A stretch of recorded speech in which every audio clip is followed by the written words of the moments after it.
Hello, everybody, and welcome to this Rangers review video special. Myself and Joshua are going to look in detail at Rangers defence and just how Philippe Clement has managed to reorganise the back line. And we've seen, of course, 11 clean sheets in his 18 league matches, which is pretty impressive stuff. So we'll delve into the detail. Joshua's armed with a number of graphs, and we have a GIF as well to look forward to. Joshua, how are we doing? Good, Derek. Yeah, hopefully people enjoyed this last week, but basically a new podcast series which we've branded Rangers Review Extra, in which we delve into, especially focus on tactics. One of the big kind of talking points of the last week, and tying it into one of the bigger articles we have on the website. So if you want to read this article in full, it's in the link to the links are in the description.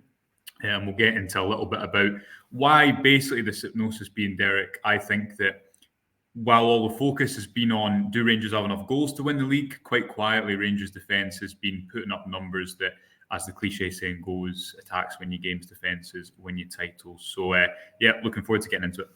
Yeah, absolutely. And as Sir Alex Ferguson once put, and I know you tweeted out the other day there, Joshua, attacks can win you games, but defences win you titles. And Rangers defence at this moment in time, the best in the country. Let's hope it remains that way.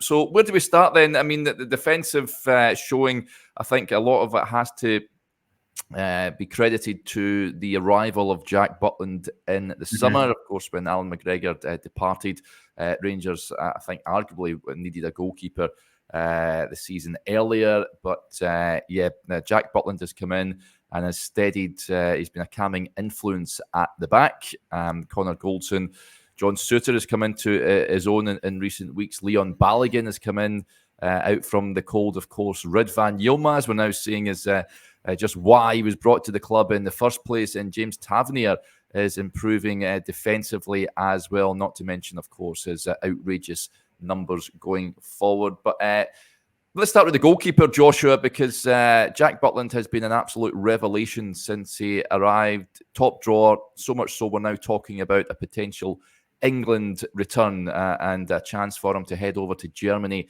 in the summer and be in that England squad for the Euros. I think it is richly deserved. Jack Butland, discuss. Well, before I give you Butland, I'll give you the overlying numbers, and then we'll go into Butland, because we're going to basically split it. What the numbers say, what we're actually talking about. Butland as the individual, which is, as you say, Derek, key, because I think he's probably been Rangers player of the season so far. Hard to argue against that.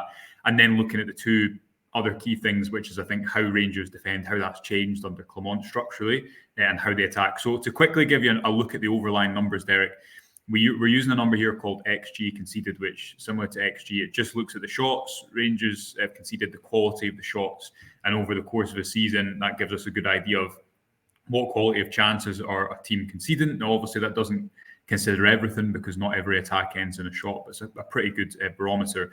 So first and foremost, obviously Rangers have 11 clean sheets in 18 under Clement in the league, 7 of which have come away from home, which is interesting and we'll get into. And their defensive numbers at the moment are the best since the 55 season, better than they were at the end of the 55 season, but again, we'll come on to a little bit of context around that. So across the league campaign so far, and if this table freaks you out, don't worry, because I'll explain it. Rangers have conceded 13 league goals. It's 0.5 goals per game. 5 better than Celtic's 18 goals, 0.69 per game.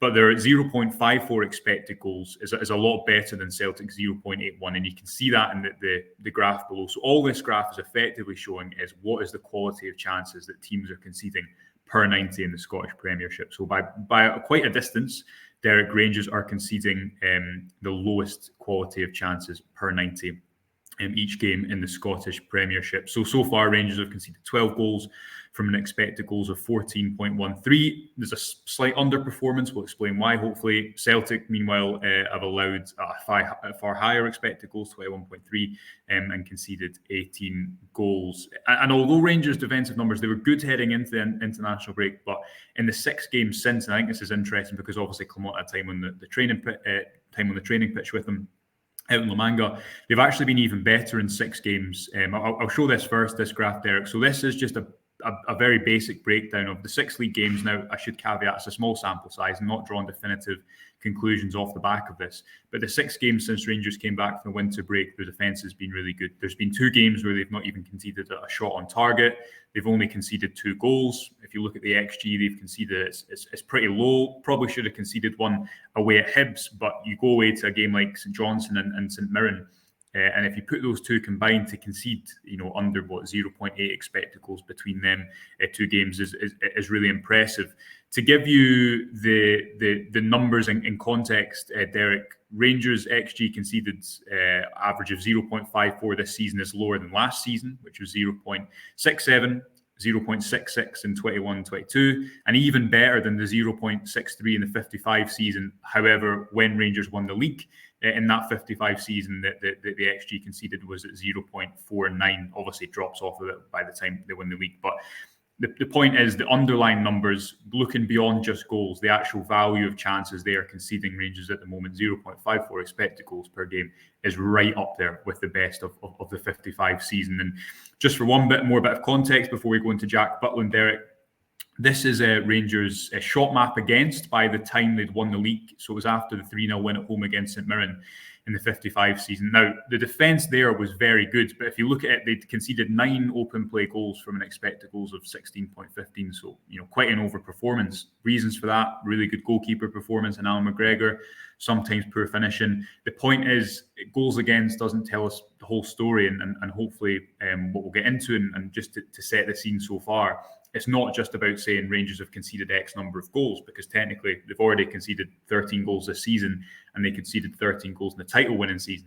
It's more about what is the actual quality of chances that Rangers are conceding per 90. That's the context. That's why it caught my eye and why I think it's impressive, especially coming back after the winter break, when the XG conceded has dropped down to below 0.50, which is a really low title, whereas Celtics has gone up to what I think about 1 XG conceded per game, so almost double that of Rangers. And I think that could be key in going into the next few months of the title race. Now we can talk about Butland.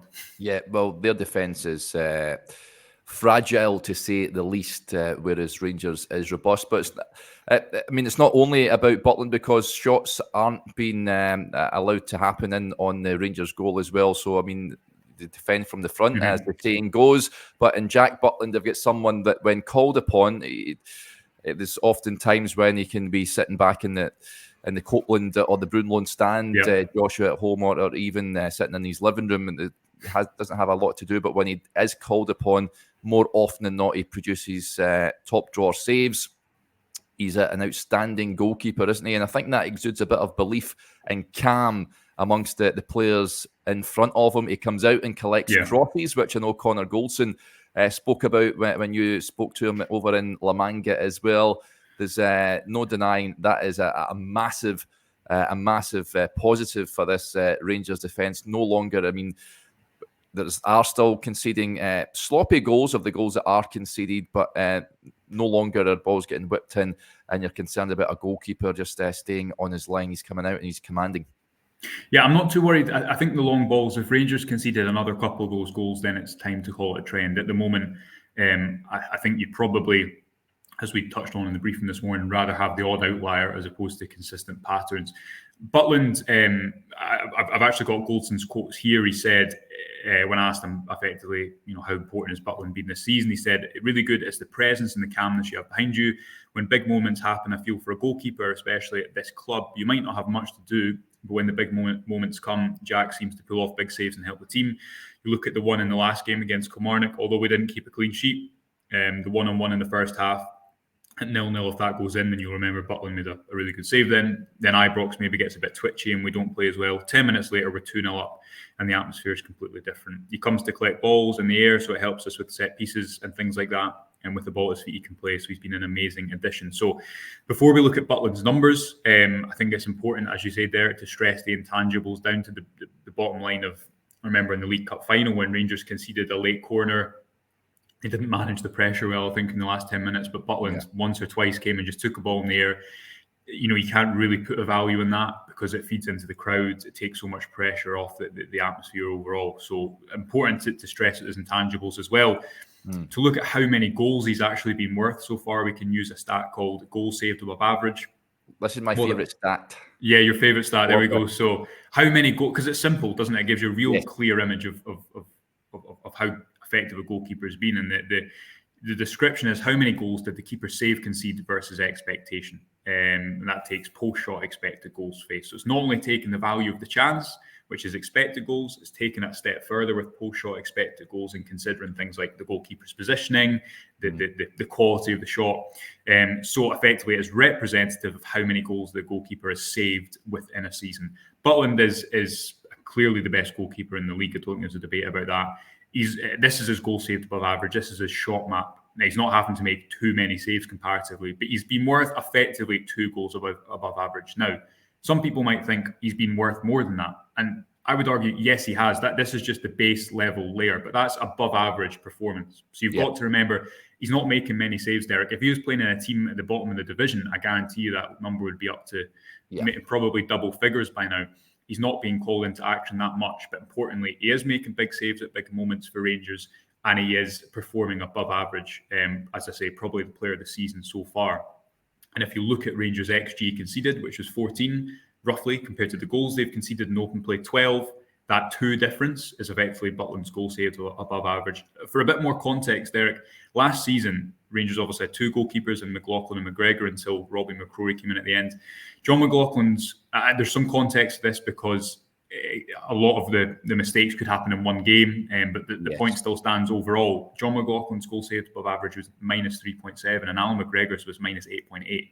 So that's 2 goalkeepers who had a bad season. And if you look at even if you just look at Butland being 2 goals above average compared to Rangers goalkeepers taking them into double figures below average last season, the goals that stick out is McGregor up at Aberdeen away in that game that Rangers won 3-2 early on under Michael Beale. This season, I think, in contrast to the last season and the seasons before, McGregor was obviously incredible in the 2021 season and then influential in the road to Seville and came in at about average in the league that season, although he seemed to make more mistakes in that season under Gio in the league. Rangers now have a difference maker. They have someone performing above average. It's not to say that Butland has been worth 7, 8, 9 goals in the league. That's because Rangers aren't conceding many chances. But as Goldson says, more often than not, when they need him to pull him out of a situation, he's gonna. And then when there is the intangibles, defending late on a 1-goal lead, defending at set pieces, keep having that presence and the calmness is comfort on the ball as well. Reason number 1 that Rangers' defence has been good is they have effectively have a difference maker in goals. Yeah, I remember when he arrived, I was in sort of 2 minds. I thought Robbie McCrory deserved a shot, and I mean, I covered Jack quite a lot when I covered a lot of Stoke games back in the day, and when he first came through, he was magnificent. Been linked with big money moves. Stayed at the club, got injured, and had a bit of a wobble there. So I was unsure what Jack Butland Rangers were going to get, but they've got Jack Butland at his best, and long may that continue. Moving on then, I mean, in terms of the managers came in, and has he changed anything defensively, do you reckon, Joshua, with regards to the structure? How have we seen 11 clean sheets in 18 league matches and Rangers looking more solid at the back? Yeah, definitely. And I think the important thing to think about here, Derek, is it's not just how Rangers defend their box, or we're not really getting into that too much. It's more they're a very dominant team in a league, so it's quite a unique circumstance. So specifically what we're looking at is how they attack, because obviously how you attack and where you lose the ball informs how you defend, and also what they're doing when they lose the ball. So the second point we're looking at is effectively how Rangers' structure has changed and how that is informing the fact that they're conceding a lower quality of opportunities this season. So 2 quotes here from 2 defenders, and the reason this comes up is when John Souttar and Connor Goldson have both been asked about the defensive records in recent press conferences. Very tellingly, they've chose to speak not about, Butland's making all these saves. They've mentioned that, or they've not been saying, we've been defending our box very well. They've spoken about 2 things, or 1 thing largely, which is called rest defence, which is what Rangers are doing defensively when they have the ball. So I'll explain what that means. John Souttar says, we've tried to cut out transitions a lot, and there's been a big focus on that. The manager wants the whole team working hard as a unit out of possession, of course, and when we are in possession, thinking defensively. That comes back to the clarity he gives from the whole team, what he wants defensively when we're on the ball and off the ball. Connor Goldson, in a separate press conference, says the gaffer bangs on about when we are attacking our organisation behind the ball. I think we are so much less prone to counter-attacks. We managed to play in waves and keep the ball in the opposition's half, being able to strangle teams, especially at home when they come here. While last year, Derek, Celtic had conceded the fewest counter-attacking shots in the league per 90, 0.34 to Rangers 0.63. This season, Rangers have conceded the fewest counter-attacking shots, 0.46 to Celtic's 0.62. So as Goldson alludes to, Rangers' defensive structure when they have the ball and Suter is conceding less counter-attacks. And what rest defence is, rather than thinking, when you have the ball, you should be thinking about how you score. But it's not negative to think defensively on the ball because it keeps the opposition penned in. It's something that Stephen Davis was fantastic at when in the 55 title-winning season. Not only does it stop you from conceding counter-attacks, but it allows you to, as Goldson says, attack in waves, wear the defence down, because obviously the different stages of football, when you've got the ball, when you've lost it, attacking and defensive transitions, they're all, it's not as if the game stops and you get to jump into defensive shape. It's obviously a continuous cycle. So how has the structure changed? Because obviously, under Michael Beale, they'd have still had their rest defence. They'd have still thought defensively when they had the ball, keeping the opposition penned in. We don't want to concede counter-attacks because we can concede dangerous chances, but also it allows the opposition respite instead of keeping them camped in their own box. So James Tavernier, when we did the interview with him recently, said, describing his changing role, the current manager doesn't want to be too far open when the ball is on the other side. That's why you'll see me tucked in. That also means I can get the ball inside the pitch and protect against transitions. In the past, the manager wanted us high and wide no matter what side the ball was on, which means centre-backs are prone to counter-attack and maybe have less cover. Now the gaffer wants us to be a bit more secure, and I am happy with that. And here's an example from a recent home game against Ross County, Derek. Notice James Tavernier inside the pitch. Ridvan Yilmaz is higher, one fullback higher. The ball's just come over from the left in this example. Who's wide? Ross McCausland. More and more managers are using fullbacks inside the pitch. If you had overlapping fullbacks, then you had inverted fullbacks to supplement possession. And now I think we're seeing the next stage where you look at Arsenal in the Champions League last night. They've effectively got two centre-backs at fullback who move inside the pitch, but it's about protecting against transitions. So I think point number two, Rangers' structure has changed, and instead of their fullbacks being high and wide, which I think left more space down the side of the defence, the back four is more compact when they're attacking in the opposition half. And just to quickly show an example of that, Derek, here is Rangers' pass network in their first home game against Aberdeen this season. This is just showing their average position on the ball. Notice how tight that midfield three and front three are, and notice the position of Tavernier and Ridvan. Look at the gaps between Davies and Ridvan. Look at the gaps between Goldson and Tavernier. Obviously, in theory, the idea is that slightly more defensive midfielders cover that gap.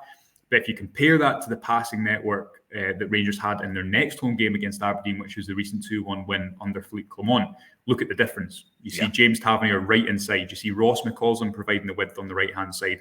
Ridvan Yilmaz is slightly higher, and both him and Matondo are wide, although Ridvan is more comfortable moving inside the pitch. There's been a real change in the way that the fullbacks play at Rangers. Rarely are they the ones providing width. More often than not, Tavernier is now inside the pitch, which can help protect against transitions. I think the back four is a bit more compact, and the number shows that Rangers are conceding a lot fewer counter-attacks, and that is because of their change of structure on the ball, how they are thinking defensively when they're on the ball, how their shape on the ball impacts what they do as soon as they lose the ball and when they're in the defensive aspect of the game. Yeah, very interesting indeed. And of course, away from home, you mentioned, Joshua, 7 clean sheets on the road. Is it altered much from home to playing away in terms of the defensive structure? I think so, and we'll be brief on this final point, but basically I think it's interesting. When Connor Goldson, I read his quote a minute ago about trying to strangle teams at home, the approach is different away from home. Rangers have had 7 clean sheets, and if I just go back very quickly to this graph, Derek, which shows Rangers, the kind of defensive numbers since the winter break. Look at those away games. Okay, Hibs, they conceded a fair amount of chances. Hibs are quite an attacking team. They leave a lot of players up. But St Mirren away and St Johnstone away, they're really conceding very, very little. I know they conceded a decent chance late on from a corner at St Mirren. Yeah. And I think a lot of that comes into how they attack. Rangers are more direct in general. They want to get in behind the opposition defence general. Clement is less fussed about possession than Beale. They're quicker to go over the top of defences. Think of the opening goal at St Mirren and Hibs. Ridvan Yilmaz going over the top, Cyril Dessers going over the top. And I think a byproduct of this is Rangers aren't losing the ball in dangerous areas as much. So take the St Johnstone game in isolation, and expected goals against of 0.17. You didn't concede a shot on target. I think a large reason for that, Derek, is they're going more direct. And what that means is when they lose the ball, when they turn the ball over, it's up at the other end of the pitch and they have time to get back into their 4-4-2 shape. And we're not going to go into the change in actual press and structure because we'd be here for about 4 hours. But the point is where you lose the ball, again, informs a lot of the type of chances you concede. So I've got one example to show you about this. And this is one example where Rangers did try to play through the midfield on a difficult pitch away at St Johnstone. So I'm just going to let this play through a couple of times and then I'll stop it at specific points. This is a moment in the first half where John Lundstram loses the ball, but Diomande is basically very quick to break it up and win the ball back. So I'm just going to pause it at each different juncture so you can hear normally what was happening or what happens in an away game is Souttar and Goldson in the build-up phase, when they're trying to get over the opposition's first line of pressure, they're going quite direct. They're going behind the defensive line. They're winning second balls. They're trying to push up because I think of the risks of losing the ball in this area because of the pitches and because they don't really have a specialist number 6 who's brilliant at receiving in these tight areas. This was one example where they did try to do it. It was rare. Lundstram moves down the side behind what the two St Johnstone players in blue, kind of breaking out their cover shadow. This is where I think it's not always Lundstram's natural game, because if you go and watch the clip of this, if you're watching the game back, if I just get to the next slide, he's not really checking his shoulder, he's not scanning, he doesn't know that a man's right on his back. Okay, now it's a difficult pitch and we should give him the benefit of the doubt. His touch is probably because the ball's been bobbling as it's reached there. Yeah. But the idea being, you'll try and play through pressure here and then you'll attract the next line of pressure, you play through, that's how you create dangerous chances. In this example, St Johnstone were quick to press. And if you look here, Derek, at the next slide, I'll play it on one more. In an instance, St Johnstone have created a 3v3. So you can see Tavernier's wide, Goldson and Souttar, Barisic is dragged into the ball carrier, and St Johnstone have 3 narrow attackers. That's inches away from a really dangerous attack. But what Diomande does is he gets back in so quickly. It was one of the best interactions he made in the game to win the ball. The point is, Rangers aren't doing this that much. Rangers aren't losing the ball in these dangerous areas that much. And when the opposition get the ball back against them, they normally have to break Rangers down, and it goes long. And then you talk about their defensive structure on the ball again. So I think there's development for Rangers to make in this area, because I think long-term they'll need a bit more control to break teams down. I think long-term they'll hopefully have more technicians at the base of midfield who can play through the press more effectively. But I think generally away from home, Rangers aren't conceding many goals because they're not conceding many chances, because they're not losing the ball in really dangerous areas. And I think that's a break away from the type of football they were playing before. Does it need developed long-term to have a bit more control? I'd maybe argue yes. So at the moment, you can't really argue with the results, and 7 clean sheets away from home under Clement speaks to the fact that Rangers are a better team on the road. They're a more effective team on the road, and obviously informs this whole conversation about the defence. Yeah, fascinating as ever, Joshua. Brilliant stuff there. If you want to read that article, folks, the link is in the description, so do go and check it out. Like we said, it's something we're looking to do on a more on a weekly basis at least. Check the Todd Cantwell video out from last week, then please do so. Right, Joshua, thank you for that. Hopefully you enjoyed that show, folks, and we'll speak to you a little later on. Bye for now.